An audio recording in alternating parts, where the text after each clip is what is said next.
mon chef-d'œuvre aux grandes personnes et je leur ai demandé si mon dessin leur faisait peur. Elles m'ont répondu: pourquoi un chapeau ferait-il peur?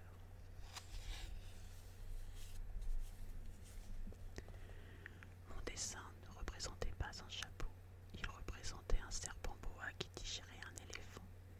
J'ai alors dessiné l'intérieur du serpent boa afin que les grandes personnes puissent comprendre. Elles ont toujours besoin d'explications. Mon dessin numéro 2 était comme ça.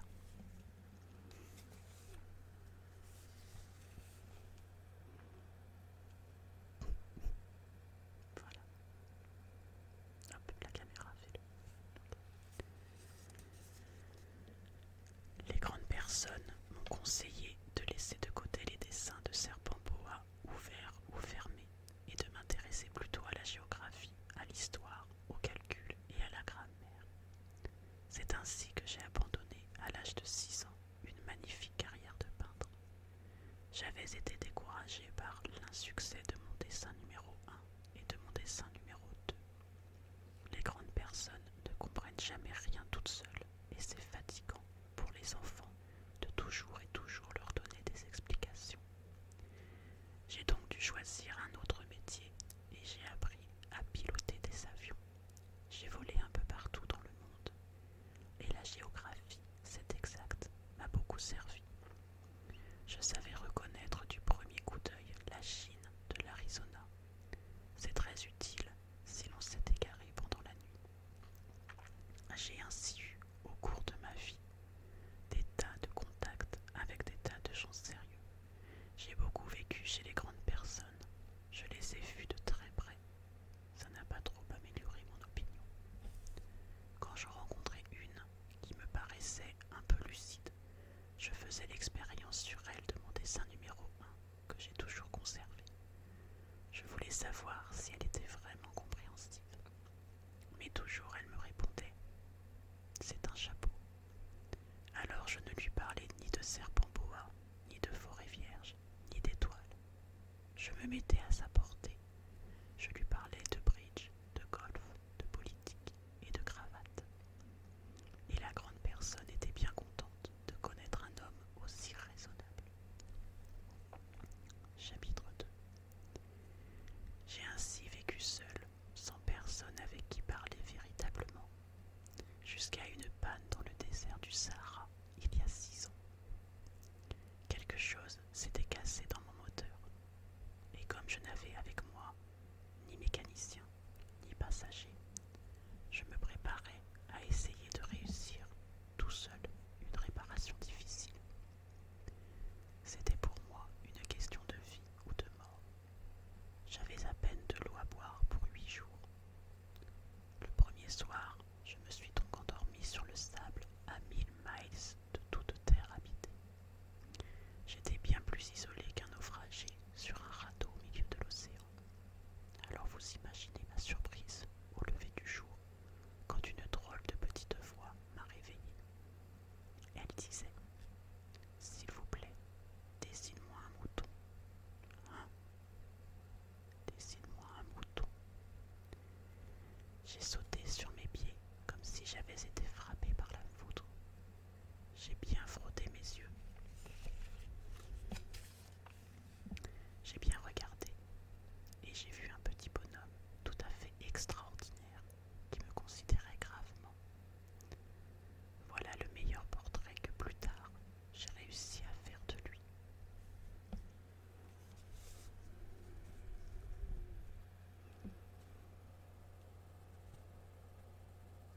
Voilà.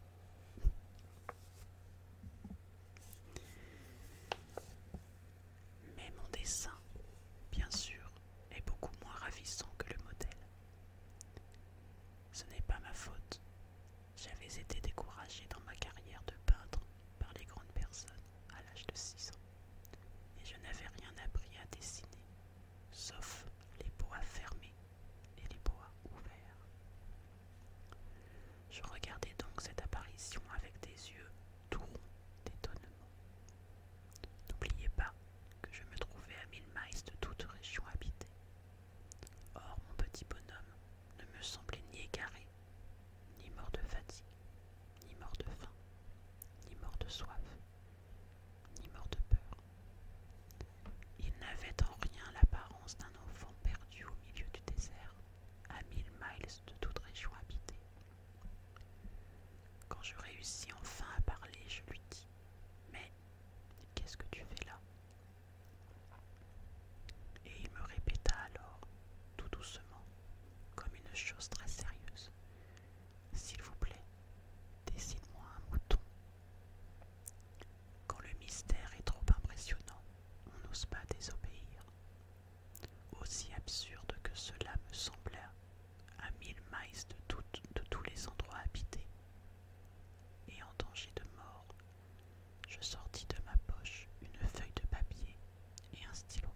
je dis au petit bonhomme, avec un peu de mauvaise humeur, que je ne savais pas dessiner. Il me répondit: Ça ne fait rien, dessine-moi un mouton. Comme je n'avais jamais dessiné un mouton, je refis, pour lui, l'un des deux seuls dessins dont j'étais capable, celui du boa fermé. Et je fus stupéfait d'entendre le petit bonhomme me répondre: Non, non, je ne veux pas d'un éléphant dans un boa. Un boa, c'est très dangereux, et un éléphant, c'est très encombrant. Chez moi, c'est tout petit. J'ai besoin d'un mouton. Dessine-moi un mouton. Alors j'ai dessiné. Il regarda attentivement, puis non, celui-là est déjà très malade. Fais-en un autre. Je dessinai. Mon ami sourit gentiment, avec indulgence. Tu vois bien, ce n'est pas un mouton, c'est un bélier. Il a des cornes. Je refis donc encore mon dessin. Mais il fut refusé, comme les précédents. Celui-là est trop vieux. Je veux un mouton qui vive longtemps. Alors, faute de patience, comme j'avais hâte de commencer le démontage de mon moteur, je griffonnais ce dessin-ci et je lançais. Ça, c'est la caisse. Le mouton que tu veux est dedans. Mais je fus bien surpris de voir s'illuminer le visage de mon jeune juge. C'est tout à fait comme ça que je le voulais. Crois-tu qu'il faille beaucoup d'herbe à ce mouton? Pourquoi? Parce que chez moi, c'est tout petit. Ça suffira sûrement. Je t'ai donné un tout petit mouton. Il pencha la tête vers le dessin. Pas si petit que ça. Tiens, il s'est endormi. Et c'est ainsi que je fis la connaissance du petit prince.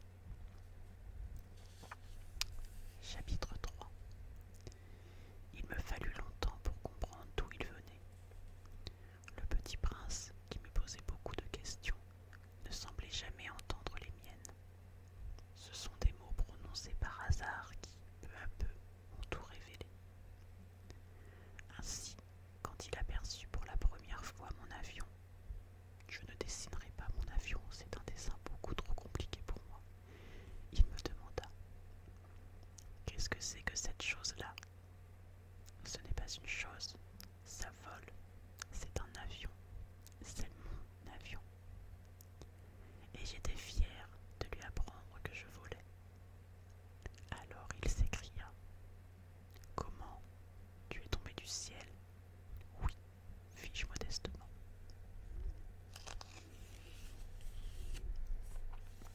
Ah, ça c'est drôle.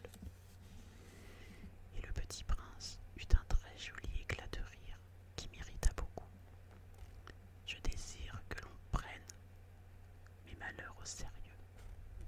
Puis il ajouta: Alors, toi aussi tu viens du ciel. De quelle planète es-tu? J'entrevis aussitôt une lueur dans le mystère de sa présence, et j'interrogeai brusquement: Tu viens donc d'une autre planète? Mais il ne me répondit pas. Il hochait la tête, doucement, tout en regardant mon avion. C'est vrai que là-dessus, tu ne peux pas venir de bien loin. Et il s'enfonça dans une rêverie qui dura longtemps, longtemps, longtemps.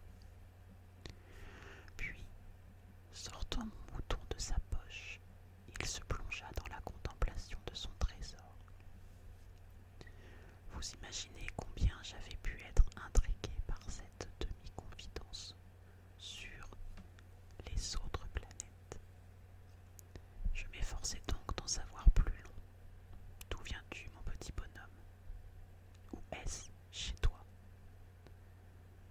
Où veux-tu porter mon mouton? Il me répondit après un silence méditatif: Ce qui est bien avec la caisse que tu m'as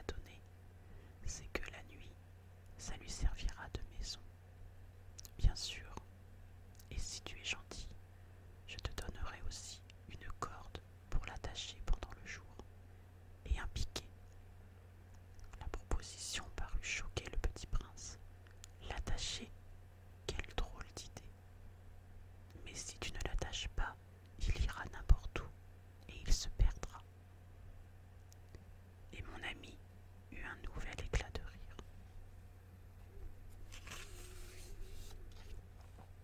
Mais où veux-tu qu'il aille? N'importe où, droit devant lui. Alors le petit prince remarqua gravement. Ça ne fait rien, c'est tellement petit chez moi. Et avec un peu de mélancolie peut-être, il ajouta: droit devant soi, on ne peut pas aller bien loin. Chapitre 4. J'avais ainsi appris une seconde chose très importante. C'est que sa planète d'origine était à peine plus grande qu'une maison. Ça ne pouvait pas m'étonner beaucoup. Je savais bien qu'en dehors des grosses planètes comme la Terre, Jupiter, Mars, Vénus, auxquelles on a donné des noms, il y en a des centaines d'autres qui sont quelquefois si petites qu'on a beaucoup de mal à les apercevoir au télescope. Quand un astronome découvre l'une d'elles, il lui donne pour nom un numéro. Il l'appelle par exemple l'astéroïde 325.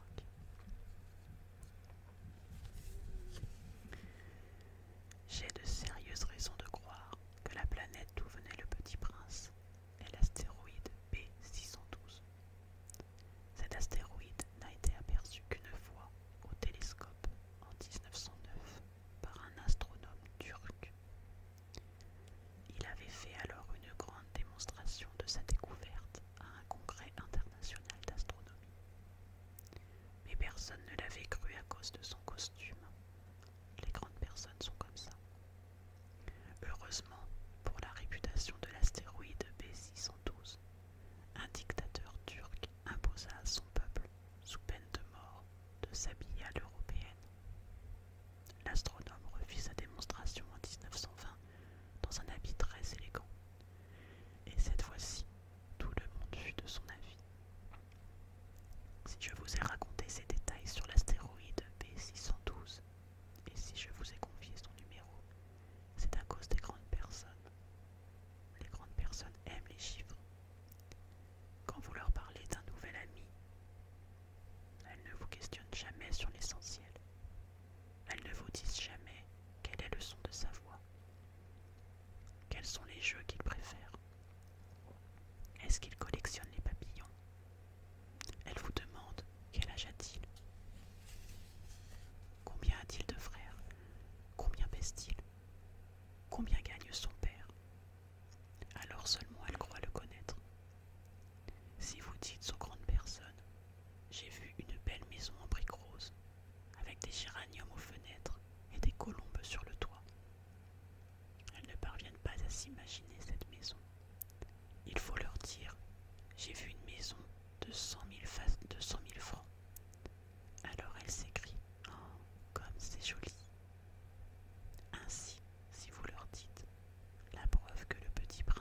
J'essaierai bien sûr de faire des portraits le plus ressemblants possible, mais je ne suis pas tout à fait certain de réussir. Un dessin va et l'autre ne ressemble plus. Je me trompe un peu aussi sur la taille. Ici le petit prince est trop grand, là il est trop petit. J'hésite aussi sur la couleur de son costume. Alors je tâtonne comme ci et comme ça, tant bien que mal. Je me tromperai enfin sur certains détails plus importants. Mais ça, il faudra me le pardonner. Mon ami me donnait jamais d'explication. Il me croyait peut-être semblable à lui. Mais moi, malheureusement, je ne sais pas voir les moutons à travers les caisses. Je suis peut-être un peu comme les grandes personnes. J'ai dû vieillir. Chapitre 5. Chaque jour, j'apprenais quelque chose sur la planète, sur le départ, sur le voyage. Ça venait tout doucement, au hasard des réflexions. C'est ainsi que le troisième jour, je connus le drame des baobabs. Cette fois-ci encore, ce fut grâce aux moutons, car brusquement le petit prince m'interrogea, comme pris d'un doute grave.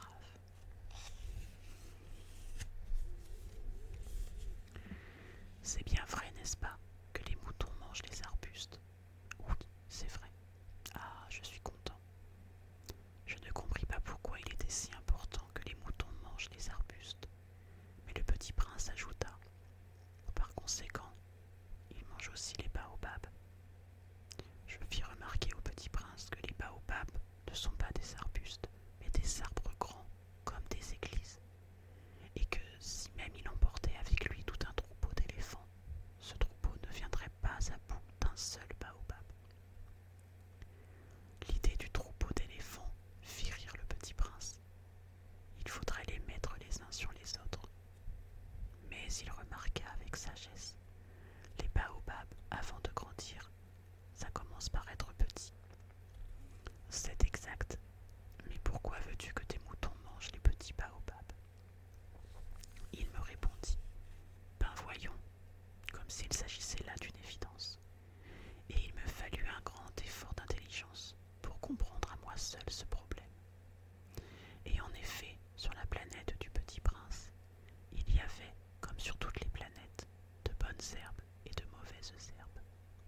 Par conséquent, de bonnes graines, de bonnes herbes, et de mauvaises graines, de mauvaises herbes.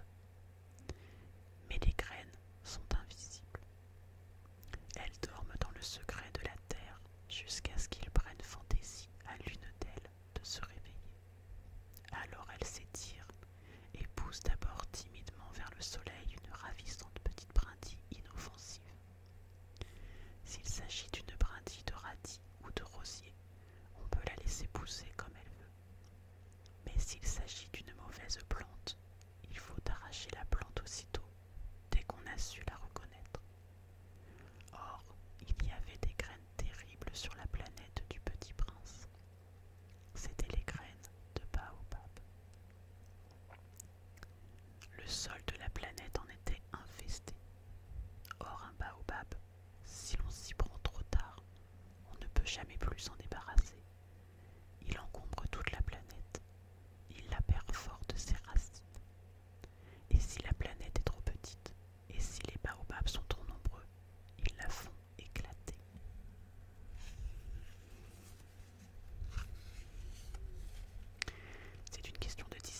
j'ai dessiné les baobabs, j'ai été animée par le sentiment de l'urgence. Chapitre 6. Ah, petit prince, j'ai compris peu à peu ainsi ta petite vie mélancolique. Tu n'avais eu longtemps pour distraction que la douceur des couchers de soleil. J'ai appris ce détail nouveau le 4e jour au matin, quand tu m'as dit « J'aime bien les couchers de soleil. Allons voir un coucher de soleil. » Mais il faut attendre. Attendre quoi? Attendre que le soleil se couche. Tu as eu l'air très surpris d'abord, et puis tu as ri de toi-même. Et tu m'as dit « Je me crois toujours chez moi. » En effet, quand il est midi aux États-Unis, le soleil, tout le monde le sait, se couche sur la France. Il suffirait de pouvoir aller en France en 1 minute pour assister au coucher du soleil. Malheureusement, la France est bien trop éloignée. Mais sur ta si petite planète, il te suffisait de tirer ta chaise de quelques pas, et tu regardais le crépuscule chaque fois que tu le désirais. Un jour, j'ai vu le soleil se coucher 44 fois. Et un peu plus tard, tu ajoutais « Tu sais, quand on est tellement triste, on aime les couchers de soleil. » Le jour des 44 fois, tu étais donc tellement triste. Mais le petit prince ne répondit pas. Chapitre 7. Le 5e jour, toujours grâce au mouton, ce secret de la vie du petit prince me fut révélé. Il me demanda avec brusquerie, sans préambule, comme le fruit d'un problème longtemps médité en silence. Un mouton, s'il mange les arbustes, il mange aussi les fleurs. Un mouton mange tout ce qu'il rencontre, même les fleurs qui ont des épines. Oui, même les fleurs qui ont des épines.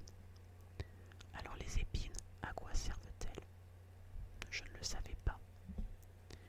J'étais alors très occupé à essayer de dévisser un boulon trop serré de mon moteur. J'étais très soucieux car ma panne commençait de m'apparaître comme très grave et l'eau à boire qui s'épuisait me faisait craindre le pire. Les épines, à quoi servent-elles? Le petit prince ne renonçait jamais à une question une fois qu'il l'avait posée. J'étais irrité par mon boulon et je répondis n'importe quoi. Les épines, ça ne sert à rien. C'est de la pure méchanceté de la part des fleurs. Oh! Mais après un silence, il me lança, avec une sorte de rancune. Je ne te crois pas. Les fleurs sont faibles. Elles sont naïves. Elles se rassurent comme elles peuvent. Elles se croient terribles avec leurs épines. Je ne répondis rien. À cet instant-là, je me disais, si ce boulon résiste encore, je le ferai sauter d'un coup de marteau. Le petit prince dérangea de nouveau mes réflexions. Et tu crois, toi, que les fleurs... mais non, je ne crois rien. J'ai répondu n'importe quoi. Je m'occupe, moi, de choses sérieuses. Il me regarda stupéfait. De choses sérieuses. Il me voyait, mon marteau à la main, et les doigts noirs de cambouis penchés sur un objet qui lui semblait très laid. Tu parles comme les grandes personnes. Ça me fit un peu honte, mais impitoyable, il ajouta. Tu confonds tout, tu mélanges tout. Il était vraiment très irrité. Il secouait au vent des cheveux tout dorés. Je connais une planète où il y a un monsieur cramoisi. Il n'a jamais respiré une fleur. Il n'a jamais regardé une étoile. Il n'a jamais aimé personne. Il n'a jamais rien fait d'autre que des additions. Et toute la journée, il répète comme toi, « Je suis un homme sérieux. Je suis un homme sérieux. » Et ça le fait gonfler d'orgueil. Mais ce n'est pas un homme, c'est un champignon. Un quoi? Un champignon. Le petit prince était maintenant tout pâle de colère. Il y a des millions d'années que les fleurs fabriquent des épines. Il y a des millions d'années que les moutons mangent quand même les fleurs. Et ce n'est pas sérieux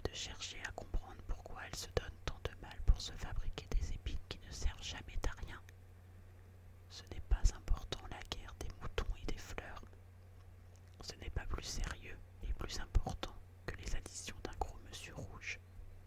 Et si je connais, moi, une fleur unique au monde qui n'existe nulle part, sauf dans ma planète, est-ce qu'un petit mouton peut anéantir d'un seul coup, comme ça, un matin, sans se rendre compte de ce qu'il fait? Ce n'est pas important, ça. Il rougit, puis reprit. Si quelqu'un aime une fleur qui n'existe qu'à un exemplaire dans les millions et les millions d'étoiles, ça suffit pour qu'il soit heureux quand il les regarde. Il se dit, ma fleur est là, quelque part. Mais si le mouton mange la fleur, c'est pour lui comme si, brusquement, toutes les étoiles s'éteignaient. Et ce n'est pas important, ça. Il ne put rien dire de plus. Il éclata brusquement en sanglots. La nuit était tombée. J'avais lâché mes outils. Je me moquais bien de mon marteau, de mon boulon, de la soif et de la mort. Il y avait sur une étoile, une planète, la mienne, la terre, un petit prince à consoler. Je le pris dans les bras, je le berçais. Je lui disais, la fleur que tu aimes n'est pas en danger. Je lui dessinerai une muselière à ton mouton. Je te dessinerai une armure pour ta fleur. Je ne savais pas quoi dire. Je me sentais très maladroit. Je ne savais comment l'atteindre ou le rejoindre. C'est tellement mystérieux, le pays des larmes. Je vais regarder les autres chapitres. Je pense qu'on va lire le chapitre 8, et puis après on va s'arrêter pour aujourd'hui. Chapitre 8. J'appris bien vite à mieux connaître cette fleur. Il y avait toujours eu sur la planète du Petit Prince des fleurs très simples, ornées d'un long rang de pétales, et qui ne tenaient point de place, et qui ne dérangeaient personne. Elles apparaissaient un matin dans l'herbe, et puis elles s'éteignaient le soir. Mais celle-ci avait germé au jour d'une graine apportée d'on ne sait où. Et le Petit Prince avait surveillé de très près cette brindille qui ne ressemblait pas aux autres brindilles. Ça pouvait être un nouveau genre de baobab. Et l'arbuste cessa vite de croître et commença de préparer une fleur. Le Petit Prince, qui assistait à l'installation d'un bouton énorme, sentait bien qu'il en sortirait une apparition miraculeuse. Mais la fleur n'en finissait pas de se préparer à être belle, à l'abri de sa chambre verte. Elle choisissait avec soin ses couleurs. Elle s'habillait lentement. Elle ajustait un à un ses pétales. Elle ne voulait pas sortir toute fripée comme les coquelicots. Coquelicot, coquelicot. Elle ne voulait apparaître qu'en dans le plein rayonnement de sa beauté. Et oui, elle était très coquette. Sa toilette mystérieuse avait donc duré des jours et des jours. Et puis voici qu'un matin, justement à l'heure du lever du soleil, elle s'était montrée. Et elle, qui avait travaillé avec tant de précision, dit en bâillant: Ah, je me réveille à peine, je vous demande pardon, je suis encore toute décoiffée. Le Petit Prince alors ne put contenir son admiration. Que vous êtes belle, n'est-ce pas? Répondit doucement la fleur. Et je suis née en même temps que le soleil. Le Petit Prince devina bien qu'elle n'était pas trop modeste, mais elle était si émouvante. C'est l'heure, je crois, du petit déjeuner, avait-elle bientôt ajouté. Auriez-vous la bonté de penser à moi? Et le Petit Prince, tout confus, ayant été chercher un arrosoir d'eau fraîche, avait servi la fleur. Ainsi l'avait-elle bien vite tourmentée par sa vanité un peu ombrageuse. Un jour, par exemple, parlant de ses 4 épines, elle avait dit au Petit Prince: Ils peuvent venir, les tigres, avec leurs griffes. Il n'y a pas de tigre sur ma planète, avait objecté le Petit Prince. Et puis les tigres ne mangent pas d'herbe. Je ne suis pas une herbe, avait doucement répondu la fleur. Pardonnez-moi. Je ne crains rien des tigres. J'ai horreur des courants d'air. Vous n'auriez pas un paravent. Horreur des courants d'air. Ce n'est pas de chance pour une plante, avait remarqué le petit prince. Cette fleur est bien compliquée. Le soir, vous me mettrez sous clope. Il fait très froid chez vous. C'est mal installé, là d'où je viens. Mais elle s'était interrompue. Elle était venue sous forme de graine. Elle n'avait rien pu connaître des autres mondes. Humiliée de s'être laissée surprendre à préparer un mensonge aussi naïf, elle avait toussé 2 ou 3 fois pour mettre le petit prince dans son tort. Ce paravent, j'allais le chercher, mais vous me parliez. Alors, elle avait forcé sa toux pour lui infliger quand même des remords. Ainsi le petit prince, malgré la bonne volonté de son amour, avait vite douté d'elle. Il avait pris au sérieux des mots sans importance et était devenu très malheureux. J'aurais dû ne pas l'écouter, me convia-t-il un jour. Il ne faut jamais écouter les fleurs. Il faut les regarder et les respirer. La mienne embaumait ma planète, mais je ne savais pas m'en réjouir.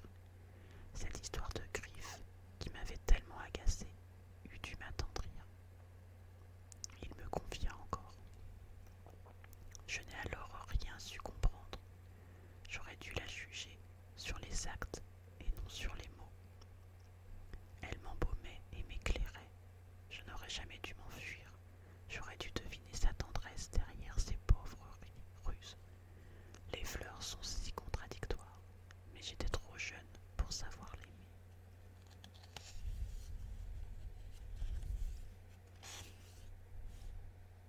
On va lire le chapitre 9. Il n'est pas très long, comme ça on entamera le chapitre 10 la prochaine fois. Je crois qu'il profita, pour son évasion, d'une migration d'oiseaux sauvages. Au matin du départ, il mit sa planète bien en ordre. Il ramena soigneusement ses volcans en activité. Il possédait 2 volcans en activité, et c'était bien commode pour faire chauffer le petit déjeuner du matin. Il possédait aussi un volcan éteint, mais comme il disait, on ne sait jamais. Il ramena donc également le volcan éteint. S'ils sont bien ramonés, les volcans brûlent doucement et régulièrement, sans éruption. Les éruptions volcaniques sont comme des feux de cheminée. Évidemment, sur notre Terre, nous sommes beaucoup trop petits pour ramener nos volcans. C'est pourquoi ils nous causent des tas d'ennuis. Le petit prince arracha aussi, sous un peu de mélancolie, les dernières pousses de baobab. Il ne croyait ne jamais devoir revenir, mais tous ses travaux familiers lui parurent ce matin-là extrêmement doux. Et quand il arrosa une dernière fois la fleur et se prépara à la mettre à l'abri sous son clope, il se découvrit l'envie de pleurer. « Adieu, dit-il à la fleur, mais elle ne lui répondit pas. « Adieu, répéta-t-il. La fleur toussa, mais ce n'était pas à cause de son rhume.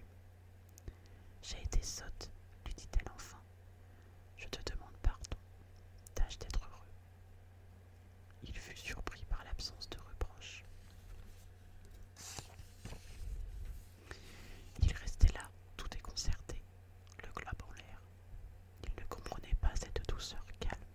« Mais oui, je t'aime, lui dit la fleur. Tu n'en as rien su par ma faute. Cela n'a aucune importance. Mais tu as été aussi sot que moi. Tâche d'être heureux. Laisse ce globe tranquille, je n'en veux plus. Mais le vent, je ne suis pas si enrhumé que ça. L'air frais de la nuit me fera du bien. Je suis une fleur. Mais les bêtes, il faut bien que je supporte 2 ou 3 chenilles si je veux connaître les papillons. Il paraît que c'est tellement beau. Sinon, qui me rendra visite? Tu seras loin, toi. Quant aux grosses bêtes, je ne crains rien, j'ai mes griffes. Et elle montrait naïvement ses quatre épines. Puis elle ajouta: Ne traîne pas comme ça, c'est agaçant. Tu as décidé de partir, va-t'en. Car elle